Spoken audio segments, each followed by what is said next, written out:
Tonight, the U.S. ambassador pays a visit to Manitoba. I think as a result of this, the framework will change, but we will continue to be strong partners.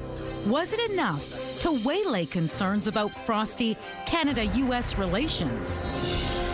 Also tonight. And so we've run into the kind of the myriad of issues. Why developers are hitting the brakes on a massive housing development near Polo Park.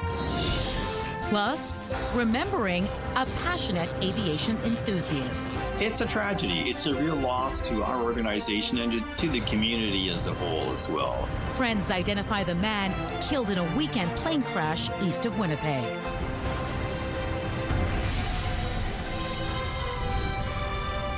CTV News. Live from downtown Winnipeg with Marilee Caruso. Good evening. Thanks for joining us. Optimistic and passionate. That's how the U.S. ambassador described his feelings about the U.S.-Canada relationship today, adding he's hopeful a trade deal good for both countries can still be reached. Pete Hoekstra spoke in Winnipeg today, days before 35% U.S. tariffs could kick in. With more on his visit, CTV's Jeff Keel joins us now live. So, Jeff, why is Hoekstra confident a favorable deal all around can still get done? He compared the two countries' relationship to a cloth. While it's being stretched right now, he believes it will become a new, stronger shape. As a Friday deadline looms, 35% U.S. tariffs on Canadian goods if there is no trade agreement in place, the American ambassador to Canada tried to reassure Winnipeg businesses. The framework will change, but we will continue to be strong partners. Pete Hoekstra told a Winnipeg Chamber of Commerce crowd he is hopeful the two countries can reach a trade deal that benefits both sides and that the relationship between the two can continue to be the envy of the world, comparing it to a cloth that is currently being stretched and reshaped. And what we need to do is make sure that we don't do anything that starts to tear apart that fabric or that fiber. President Donald Trump has already placed 50% tariffs on Canadian aluminum and steel. New numbers show inflation jumped slightly in the U.S. last month. Hoekstra was asked what the U.S. position is on the connection between tariffs and inflation. Obviously, this administration, we don't see a direct link between the tariffs and inflation. History has shown when you increase the cost of a good through its manufacturing process, that cost is ultimately going to be borne by the final purchaser of that product or service, and that's the consumer. The ambassador sparked controversy recently when he said there are reasons President Trump believes Canada can be mean and nasty to deal with. Inside the chamber event, the response for Hoekstra was anything but outside, a group protested during the ambassador's visit. We need to be independent of the U.S., and we don't want to go down the same road that the U.S. is going down right now. Hoekstra spoke for about 10 minutes and took questions for another 40. Jeff, other countries have signed trade deals with a 15% U.S. tariff rate. Did the ambassador give any kind of insight on a tariff amount Canada could be facing in terms of a final deal? Yeah, he said he doesn't know. He says he is not in the room negotiating, and if he was, he wouldn't say, as they don't negotiate in public. But he did say he believes most deals are made in the last 72 to 96 hours. And Marilee, that's pretty much where we are right now. Oh, are we ever? All right. Thanks for this, Jeff. A 49-year-old Winnipeg man has been arrested in connection to a multi-million-dollar international drug trafficking ring. This is, I think, a significant seizure. Unfortunately, it's been one of the larger seizures, but many that we've had this year. Check this out. This is what more than $2 million worth of illicit drugs looks like. 43 kilograms of meth and 1,900 grams of cocaine were seized by police from 3 different locations. The lengthy investigation, which started back in April, involved an alleged trafficking network which brought drugs south of the border into Winnipeg to be distributed all across Canada. Winnipeg's organized crime unit calls it a major bust, but one which shows the illegal drug trade is alive and well in Winnipeg. Drugs are still readily available in the city, and the organized crime unit is putting a big dent in how much people who are using this stuff or who are selling it can access. Police say the drugs were shipped by various methods, even through the mail. The 49-year-old man arrested faces numerous drug and trafficking charges. He was released on an undertaking. Police say the investigation isn't over and don't believe the suspect worked alone. The wildfire situation remains tense for one northern community tonight. Although crews are holding the line in and around Snow Lake, a fire there is nearly on the community's doorstep. Let's bring in CTV's Taylor Brock now for an update. Taylor, what is the latest? Well, as you said, Marilee, the latest update from the community says crews are managing to keep the fire away from the town itself. But the situation is really developing hour by hour. Now let's take a look at this fire map, which we should note is not a live representation. As you can see, the fire in the north is creeping across Snow Lake's golf course and is less than a kilometer from the town itself. In its update, the town of Snow Lake says this area is a high priority for crews who are busy digging fire breaks as heavy equipment and air support keep the flames at bay. But also take a look at what's happening on the left-hand side of your screen. Now that little island you see there is Hudbay's Lalor Lake mine. And although the town says hotspots have popped up on either side of the highway leading to the mine, it appears crews have managed to protect the mine itself. Now, to make matters worse, the town says a new finger has blown out to the south and is heading towards Chisel Lake. That's the little blue dot you see near the bottom of your screen. Now, crews are creating fire lines in this area. Despite the scrambling, Snow Lake's mayor says that they remain optimistic. We're winning this game. It's going to be a fight. It's not over yet, but we are winning. The town and the mines are safe for the time being. Just keep the faith that this will be over hopefully soon, but we don't know exactly when. In a small silver lining, the town says there were no new fire starts in the area yesterday. And Taylor, how are things going elsewhere in the firefight? Well, Marilee, the community of Cormorant, about 80 kilometers northeast of the Pas and home to about 300 people, is under a mandatory evacuation order as of 1 p.m. today. And we're learning today residents up to Tasqueyac Cree Nation are starting to return home 2 months after being forced out by wildfires. Some 2,400 people were sent to Winnipeg, Thompson, Brandon, and Niagara Falls, Ontario. There are now 127 active wildfires in Manitoba. Thanks for the update, Taylor. Let's bring in Colleen Brady now and get a first look at your Skywatch evening forecast. Colleen, I'm curious how the smoke from all these wildfires is impacting air quality tonight. Not good at all. The air quality all across the province. Virtually every part of Manitoba, with the exception of the most northern regions, under an air quality warning. Same thing with northwestern Ontario. Take a look at this. All these areas lighting up in purple, Marilee, under that air quality warning. I'll zoom in. You can see all of southern Manitoba, all central regions pushing up into the north under that air quality warning tonight. Over the border into northwestern Ontario, those air quality warnings keep getting expanded further and further to the east and to the south. So this smoke is going to be sticking over the southern part of the province here in Manitoba for a while yet. I'll show you how much longer, when that improvement is supposed to come, but then where that smoke here is going to go. Let's take a look right now through the Bathfitter Live Eye. Bathfitter, your bath and shower experts for more than 40 years. In Winnipeg, you can see that smoke just hanging over the city right now. 24 degrees with a humid X. It feels slightly warmer. Light winds out of the northwest at 10, not doing anything to move the smoke out of here. The pressure is falling and the humidity right now, Marilee, is 42%. Thanks, Colleen. We're learning more details tonight about the pilot killed in a crash just outside the city Saturday.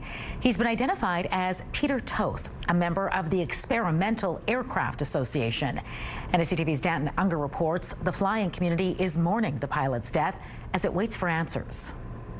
Back out here at the hangar, I've just done my first flight. Peter Toth is being remembered as a happy person and a meticulous worker who loved being up in the sky. Whenever I needed someone to check my work, Peter was the person I would go to, and he was often in the hangar working alongside me. James Slade is the president of the Winnipeg chapter of the Experimental Aircraft Association, a club devoted to aviation enthusiasts based out of the Lindcrest Airport. He says Toth was a member of the club for more than half a decade. He really enjoyed flying his plane and had recently completed his recreational pilot permit. working toward getting his private license eventually. In a post on Facebook, the association identified Toth as the pilot who died Saturday morning in a crash east of Winnipeg. It's a tragedy. It's a real loss to our organization and to the community as a whole as well. Peter is definitely going to be missed by all of us. Manitoba RCMP says on Saturday morning, crews were called to an area south of Oakbank, where they found the wreckage of a privately owned single-engine aircraft. The Transportation Safety Board of Canada confirmed the pilot was the sole occupant, telling CTV News the TSB deployed a team of 2 investigators to the site of an ultralight aircraft accident, which collided with terrain in a field near the town of Dugald. That's my new airplane. Challenger 2. Slade says Toth was working on his own Challenger 2 aircraft, documenting the process on his YouTube channel, and just recently took it up for its first flight. He confirmed this was the plane Toth had been flying the day of the crash. He's just really going to be missed. We miss him already. Danton Unger, CTV News, Winnipeg. The Transportation Safety Board of Canada and RCMP say the investigation into the crash is ongoing. There's an empty field next to Polo Park, and it might stay that way for a while. Housing was set to be built there, but now the developer is stalling, saying one of the reasons is a cap on international students. CTV's Harrison Shin explains. So it's been a site that's generated a lot of excitement. Yet it remains an empty field. New housing was supposed to be built here by 2033, but the developer says the situation is different now.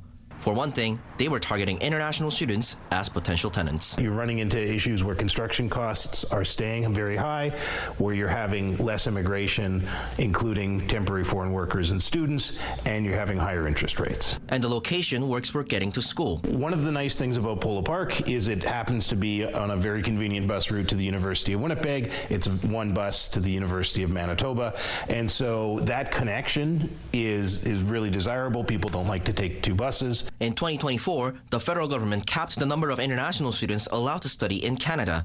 This is now starting to show not just here, but also at Manitoba's universities. It wasn't too impactful, really, on the enrollment for last fall. But the number of first-time students has been reduced, and certainly is reduced for this coming fall. Russell says the university relies on all tuition, and they are feeling the hit. Because the international student tuition is higher, it does comprise a bigger portion per capita of the tuition revenue, and so that has resulted in a significant hit to our budget. The University of Manitoba is noticing as well. In a statement, Vice Provost Greg Smith said this year we've also seen a noticeable decrease in the total number of international applications for the coming fall term. Sarnowski says the site will be developed. The questions are what and when. We'll end up doing something there. The site is just so valuable that, it's sitting empty for another 10 years just isn't tenable. Harrison Shin, CTV News, Winnipeg.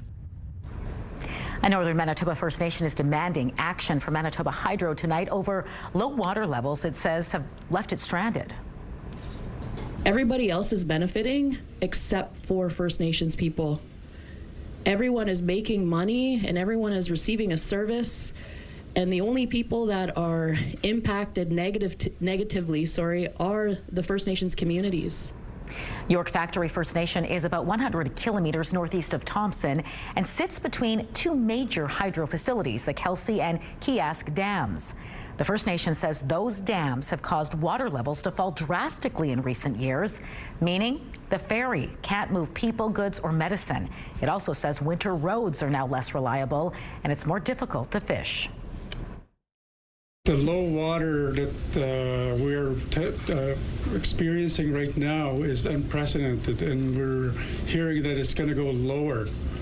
And our ferry, our way out, is just sitting there, can't even move. So we're basically stuck. In an email response to questions, Manitoba Hydro spokesperson says the low water levels on Split Lake are a result of ongoing drought conditions which are affecting the entire province. It maintains lines of communication with First Nation leadership are open, and Hydro has loaned a boat and crew to assist with the transport of people and supplies to York Factory First Nation. Pushback tonight from Clear Lake residents fed up with a boat ban. They're fighting back against Park Canada's decision commissioning a study of their own to look at the ban's impact on the spread of zebra mussels. Motorized watercraft have been banned by Parks Canada on Clear Lake since mid-May to stop the spread of the invasive species zebra mussels. Fairness for Clear Lake member Trevor Boquest says the group didn't know Parks Canada was planning an outright ban. Instead, residents were planning for the one boat, one lake plan, which was proposed earlier in the spring. Fairness for Clear Lake has filed an application for an injunction calling for a judge to review the ban on motorized watercraft. The other goal really is, I think at a larger level, is Riding Mountain National Park is also one of the only national parks that doesn't have a working memorandum of understanding agreement between stakeholders that is part of their master plan. Fairness for Clear Lake members are meeting tonight to present the results of the private study. They plan to share those results with the public in the coming days. The province is officially petitioning the federal government to enhance legal protections for first responders. In a letter to Federal Justice Minister Sean Fraser, Manitoba's Justice and Health Ministers ask for stronger penalties for offenses towards firefighters, paramedics, and nurses. It reads in part, across the country, including here in Manitoba, we're seeing an increase in threats, assaults, and acts of violence directed at those who dedicate themselves to serving the public, often placing themselves in high-risk and unpredictable situations. They deserve to know the law stands firmly behind them. They joined the Winnipeg Firefighters Union, which made a similar plea following some recent violent incidents, including a firefighter being hit with a metal pole and a crew having to disarm an individual with a knife. A statement from the Federal Justice Minister's office noted it received the letter, but didn't say whether or not any legislative changes are being considered. Instead, it pointed out sentencing courts already understand the need to denounce and deter violence against emergency responders. The city of Winnipeg has denied a booking permit for a controversial American musician who is scheduled to perform later this month. A city spokesperson says it wouldn't be feasible to allow Sean Foyt's event at Central Park to go ahead. It says organizers expected around 2,000 people, which would take away from the local community's ability to enjoy the small park. The city also cited the need for emergency services to be able to drive through the area, which might be challenging if there's high levels of foot and vehicle traffic. Complaints about Foyt, who's spoken out against abortion and LGBTQ people, is a rising star in the MAGA movement. Officials in Eastern Canada canceled several of his concerts there. Decisions some free speech advocates say are violations of the charter. CTV News has reached out to Foyt for comment. We have not yet heard back. Assiniboine Park Zoo has said goodbye to one of its red pandas. The zoo announced the passing of Sachi Monday. Sachi had been receiving care to address gastrointestinal disturbances for a number of years, but those issues recently increased in frequency and intensity. She was born in Nagano, Japan in 2012 and arrived here in Winnipeg in 2014. The zoo says Sachi was smart, sassy, and enjoyed feeding puzzles and sweet treats like figs, apples, and dates. Sachi was part of the Red Panda Species Survival Plan program and has 3 surviving offspring, 2 of which still live at the zoo.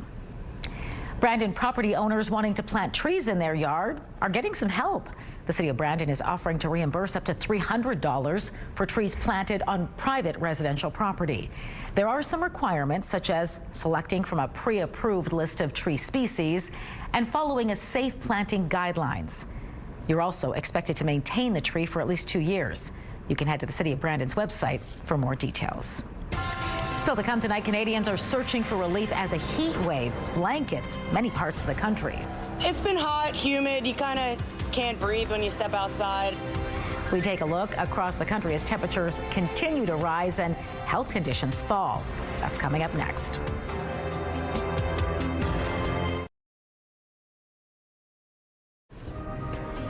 Taking a look at the markets tonight, crude oil added $2.50. The loonie fell a bit lower.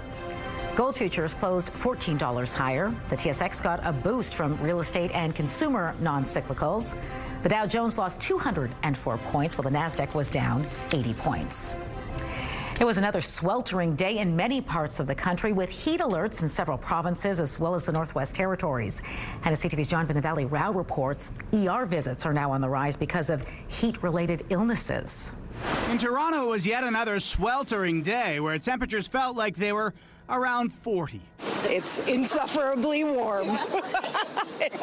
Is that the description you wanted? While that kind of heat is welcomed by some, more are starting to say they've had enough of it. It's kind of like walking into a bit of an oven. By the end of this latest stretch of heat, Toronto will have had 23 days at 30 degrees or above so far this year. 9 days where the humidex was above 40. It's been hot, humid. You kind of can't breathe when you step outside at certain points. While temperatures on average in June and July have been about 2.5 degrees above normal. And July's not finished yet. We still have to add a couple more days. It could be more than 2.5 degrees. Temperatures also soared again in parts of the Maritimes, BC and the Northwest Territories, and south of the border. Nathan Lucas leading it off again for the Blue Jays. Where the Toronto Blue Jays were playing a doubleheader this afternoon in Baltimore, Maryland, where it was 37 Celsius without factoring in the humidity. Whatever you got to do, don't worry about how it looks. Just try to cool off any way you can. Overheated fans at times being misted down, trying to beat the heat. Heat that's been having an effect on health.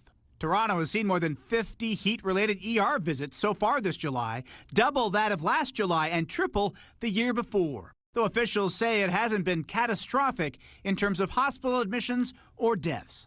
It appears that it's affecting people, but it's not an emergency at this point, fortunately. And while there is some relief in sight, the long-term modeling suggests in many regions the rest of the summer will continue to be warmer than normal. John Vinavelli Rao, CTV News, Toronto. 10 candidates running in an Alberta riding, including Conservative leader Pierre Poilievre, are debating tonight. Poilievre is looking to win in the Battle River Crowfoot by-election after losing his long-held Ottawa seat of Carleton in April's federal election. Conservative Damien Kurek, who had won the seat in the general election, stepped down so Poilievre could run. Around 210 candidates have registered to run in this riding, many of them sponsored by the Longest Ballot Committee protest group. Elections Canada is combating this with a special ballot, which will now require voters to write in the name of the person they're voting for instead of marking their choice in the circle. Or today, Jeffrey Epstein's former girlfriend, Ghislaine Maxwell, is offering to testify before Congress if she's granted several conditions, including immunity. Meanwhile, Maxwell has asked the U.S. Supreme Court to take up her appeal and overturn her sex trafficking conviction. She says she should have been protected by a non-prosecution agreement Epstein made with prosecutors in Florida. In 2022, Maxwell was sentenced to 20 years in prison for grooming and sexually abusing underage girls with Epstein. The leading international authority is predicting widespread deaths in Gaza without immediate action. According to the Integrated Food Security Phase classification, the worst-case scenario of famine is currently playing out in the region. Israel's offensive in Gaza has made it nearly impossible to safely deliver food to people. Canada's Foreign Affairs Minister Anita Anand has announced millions of dollars in funding to help the Palestinian Authority prepare to lead a country which would be internationally recognized, including Gaza and the West Bank. Canada is pledging an additional $10 million this year to accelerate reform and capacity building for the Palestinian Authority. Meantime, British Prime Minister Keir Starmer says the UK is ready to recognize Palestinian statehood unless Israel agrees to end what he called the horror taking place in Gaza. I can confirm the UK will recognise the State of Palestine by the United Nations General Assembly in September unless the Israeli government takes substantive steps to end the appalling situation in Gaza, agree to a ceasefire, and commit to a long-term sustainable peace, reviving the prospect of a two-state solution. Starmer met with officials from the U.S., Egypt, and Qatar who are trying to work out a long-term ceasefire deal. He says he made today's announcement because the ceasefire deal is under threat. Starmer also spoke about trying to get more aid into Gaza by land and by air. Officials in Ukraine say 17 people were killed and dozens more injured after a Russian airstrike on a prison in Ukraine's southeastern Zaporizhia region. They say Russia launched 2 ballistic missiles along with 37 strike drones and decoys late Monday night. Ukraine is condemning the attack as a war crime. At least 34 people have been killed by flooding after heavy rain in China. Vehicles were washed away in Beijing's suburbs on Monday. Now the city has issued its highest level flood alert. Some areas have received more than 500 millimeters of rain. And there are 3 major wildfires in Portugal. The country has already been on red alert for a few weeks because of the high heat and droughts. There have already been forced evacuations in some areas of northern Portugal. Ben Purvis is even rocking one of the backpacks, the slides. Still ahead, we're going to introduce you to Team Manitoba and check out the spiffy new uniforms they will be wearing at the 2025 Canada Summer Games. Looking good. Oh, well, so's the forecast for Winnipeg over the next few days once we can clear out some of this smoke. No heat warnings likely to be issued, although the temperature will be heating up. 25 and sunny on Thursday. We have the Bomber game on Friday night. Sunny during the day, a high of 26 degrees. Then the long weekend, all 3 days, a forecast high of 27 degrees under either sunshine or a mix of sun and cloud.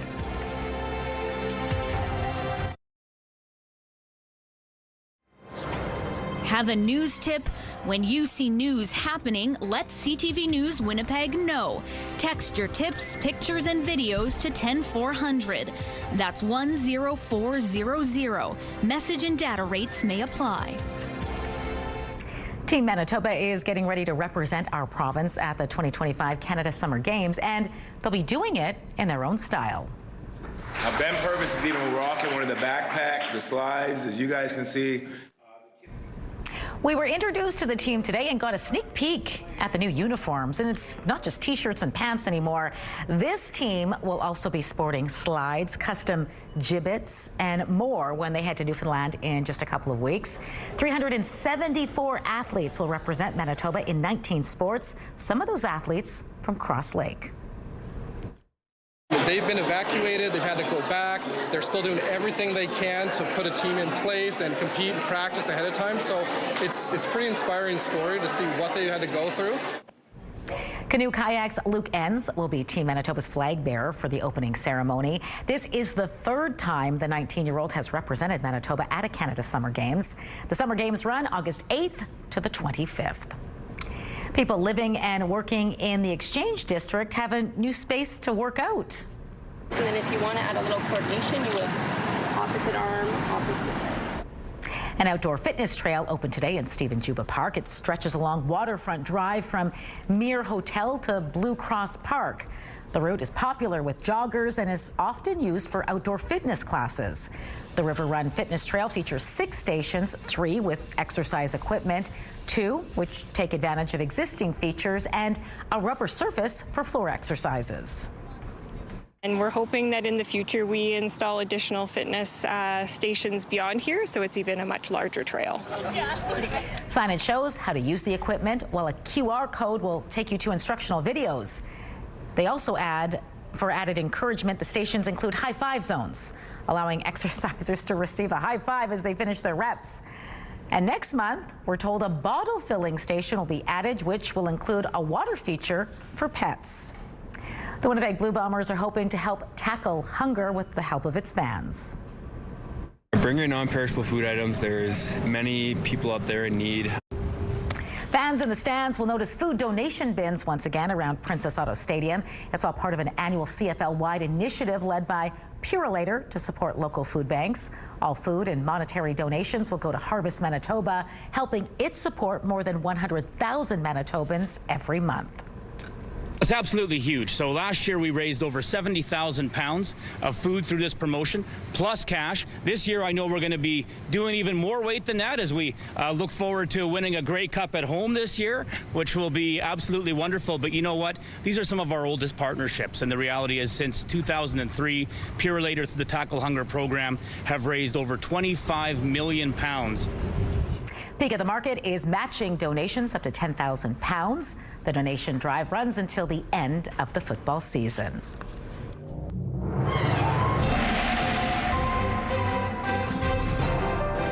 CTV Skywatch weather brought to you by South Beach Casino and Resort. Visit southbeachcasino.ca. In addition to a food donation for Bomber fans heading to the game on Friday, they might want to pack a hat, some sunscreen, because it's going to be a hot one.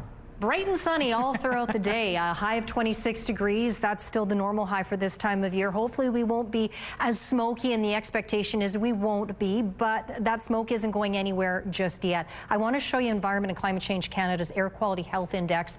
It monitors air quality, or the risk of poor air quality for the city, from a scale of 1 to 10 plus, 1 being good air quality or low risk for poor air quality, the other way to express that. At the other end of the scale, 10 plus, well, that's terrible air quality, basically. For most of the past 24 hours, we've been at 10 plus, or very poor air quality over the city. Now, over the last hour or so, we've slid back to a 7. That still puts us at high risk for poor air quality over Winnipeg, but that's to be expected as the plumes come and go. But overall air quality is still quite poor, and it's going to stay that way for some time yet. So Winnipeg, along with much of Manitoba and northwestern Ontario, lighting up in purple under Environment Canada's outright air quality warning. Now, of course, we have smoke in northern parts of the province close to those source regions where those fires continue to burn. Here in the south, it's a little bit of a different story. We have a ridge of high pressure sort of sliding over the area, essentially trapping the smoke that's already here. Winds are light, and basically Environment Canada is saying that the smoke is basically swirling around.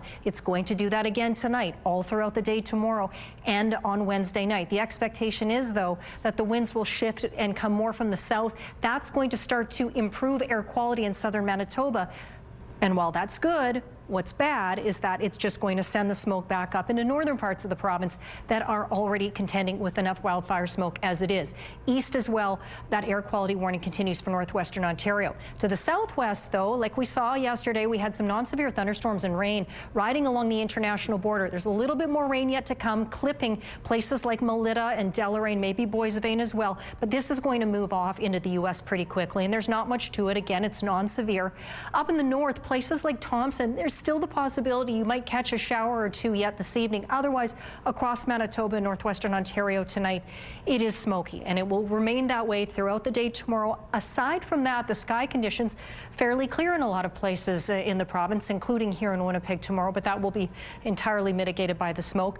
Then we get into Thursday, and then that's when we're going to start to see some improvement. It doesn't mean by Thursday morning the smoke is going to be gone, but it will start to improve throughout the course of the day on Thursday. But for tonight, that smoke hangs over the city. Otherwise, partly cloudy conditions. 11 is the low. Light winds too, not moving around that smoke. Even lighter winds for the commute tomorrow. Sunny, sure, but also smoky. 14 degrees on the way to a high of 24 degrees. Mostly sunny, still smoky. Winds out of the northwest at 15 kilometers an hour. Up into the northeast tonight, where we don't have warnings in effect, places like Churchill and Gillam. Gillam clearing down to 10 degrees. Smoky and Thompson, 3 overnight there, 22 tomorrow with smoke continuing. Outside chance of a few showers up in Lynn Lake this evening. Otherwise, just widespread smoke around the region. Overnight lows between 7 and 10 degrees. Smoky there tomorrow with highs in the low to mid 20s. In the southwest tonight, widespread smoke. Brandon down to 9, just 8 degrees overnight for Dauphin. Temperatures in the mid 20s tomorrow, 24, 26 degrees. Widespread smoke. Smoky here too in Winnipeg in the southeast. Overnight lows around 10, 11 degrees, and then more smoke tomorrow up to 24, 23, 24 for pretty much every region in the southeast. Smoke also in northwestern Ontario, down to 11, 12 degrees, and more smoke into tomorrow with highs in the mid-20s.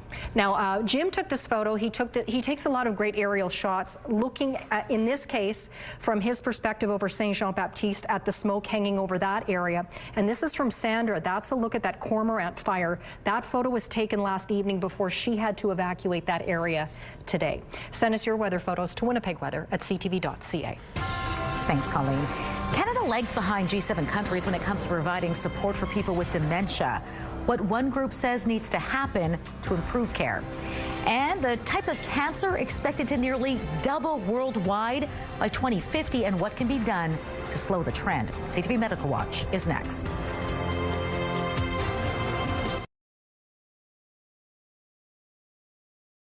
Canada is falling behind other G7 countries when it comes to providing support for people with dementia.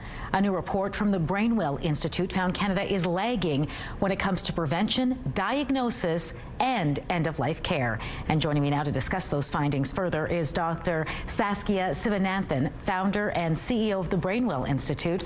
Good to speak with you. Thank you for having me. First, maybe just give us an idea of how far behind Canada is falling compared to other G7 countries when it comes to dementia support. Right. So we compared Canada to other similar countries because Canada is a federated model, which means that we have different healthcare systems and our provinces and territories have a lot of autonomy around how health is implemented. And really, Canada ranks 7th out of 12 compared to similar countries. And the areas where we particularly looked at was how are we implementing care for dementia? Is there a pathway through the health system where people know where to go next, how to get a diagnosis, and are being better supported? And unfortunately, this is the area that Canada is not doing very well on because we don't have clear measures of what is success.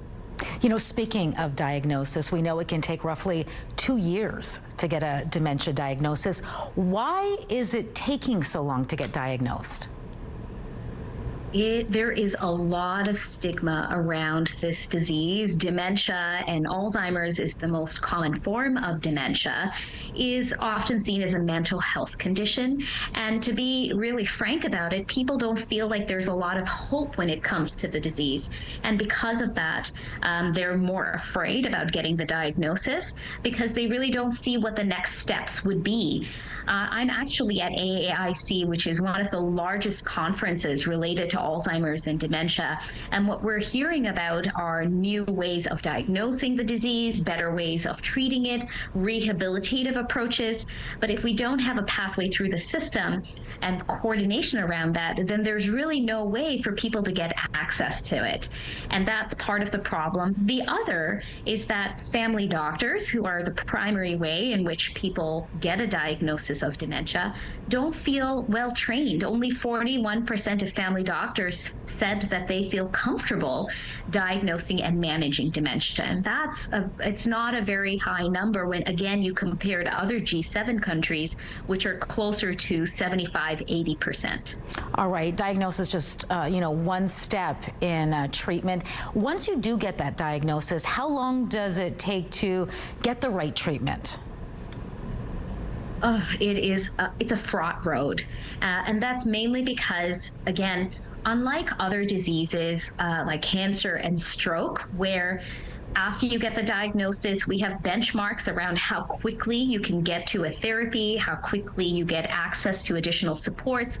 We just don't do that for dementia. So if you get diagnosed, and the average is 2 years, but sometimes it can take up to 5 years, particularly for some types of dementias like young onset dementia, you're left to your own devices to basically figure out how to navigate the system. So there really isn't any clarity. We don't have any data around how long it takes for people to access better therapies. We also don't even have data around rehabilitation as a form of support, home care, all of these very crucial things that are needed for dementia care. All right, how do we change course then? What are your recommendations to get our system on track? Well, part of what the report really does is learns from what we've done in other fields. So Canada is actually a leader when it comes to cancer and stroke care, which 20 years ago was in a similar state to dementia. And after we had real provincial engagement and federal engagement, where there was leadership and coordination, we set clear benchmarks and we created coordinating agencies or networks that were focused on helping people navigate through the health system. We really think that when you think about dementia, this is not just a health issue, it's an economic issue. It's costing us $4.1 billion a year, and it's a productivity issue because we're talking about caregivers, particularly women, who are stepping away from the workforce, providing informal care, whereas if we put that coordination and pathways in place, they'd be able to continue to engage economically. Dr. Sivananthan, I want to thank you for your insight and time tonight. It was great speaking with you. It was such a pleasure. Thank you so much for having me.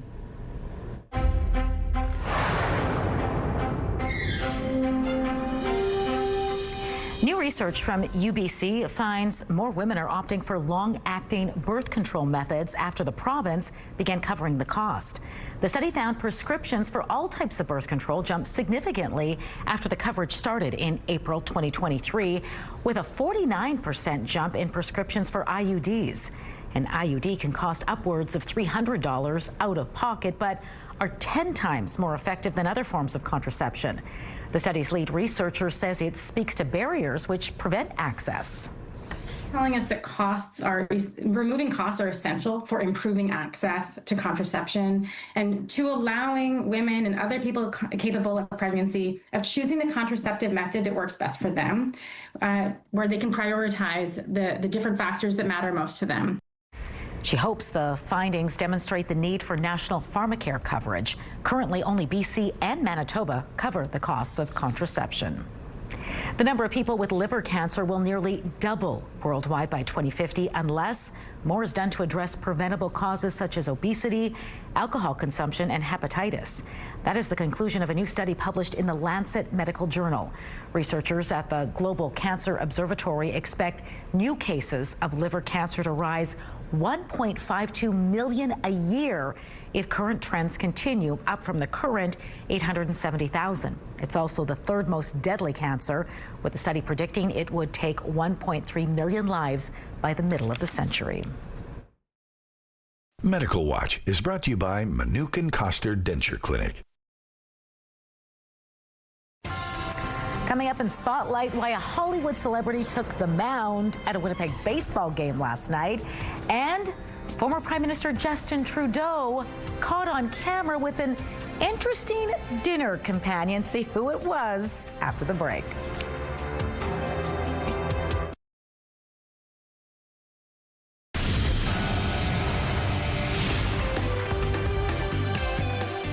Spotlight, sponsored by the Casinos of Winnipeg, presenting Led Zepp again, the premier tribute. Centennial Concert Hall has announced a pair of shows to take you back in time.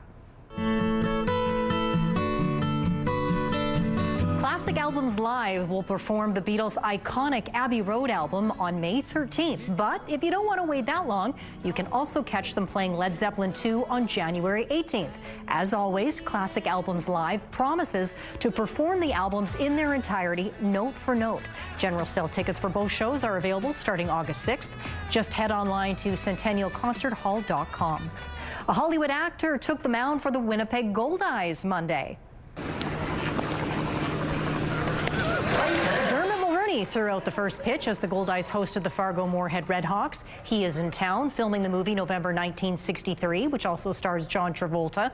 Mulrooney plays Chucky Nicoletti, a mobster, a magazine article implicated in the assassination of JFK. Filming is set to wrap later this week. We'll get ready to return to Pandora.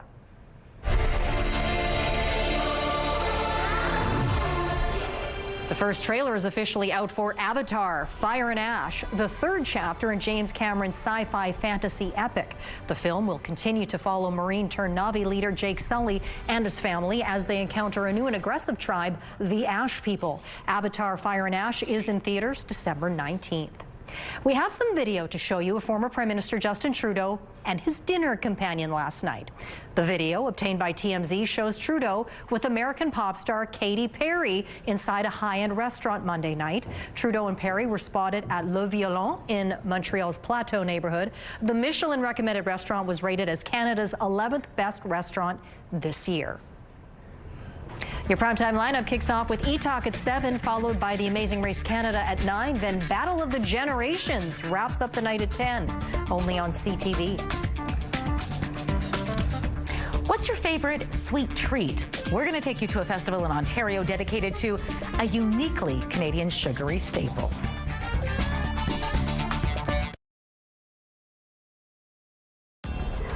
Women's clothing provided by RW & Company. Salon services provided by S&T Spa Salon. 24 degrees, the highest temperature of the day. The record, though, we have to go back to 1939 when it was 36.1 degrees on July 29th in Winnipeg. 11 our overnight low tonight. Smoke hanging over the city tonight, tomorrow during the day, and tomorrow night. 24 otherwise. Up to 25 Thursday. We should start to see some of that smoke move out Thursday. Bomber game day Friday, 26 degrees. And then the long weekend, merrily, all hot days right around 27 degrees with a lot of sun. Thanks, Colleen. Well, it seems there's a summer festival for everything, including these sweet treats. Just for the butter tart lovers, right? The hot sauce lovers, the people that just want to, come try a whole bunch of different ones, see what they like. For the Love of Butter Tarts Festival brought together bakers from all across Ontario to the community of Elmira over the weekend. People could try out a variety of butter tarts, from the classics to maple bacon and raisin. There was a tasty treat for everyone to dive into, and all of that eating is going to a good cause because part of the proceeds from the event go towards a community service organization as well as a local hospital. Butter Tart Festival. I like this. My bags are already packed for next year. Enjoy them if you have them. Yeah. A little hot to bake today, maybe. Festival would be the way to do it. No kidding. That sounds Have a delicious. good night. We'll see you back here tomorrow.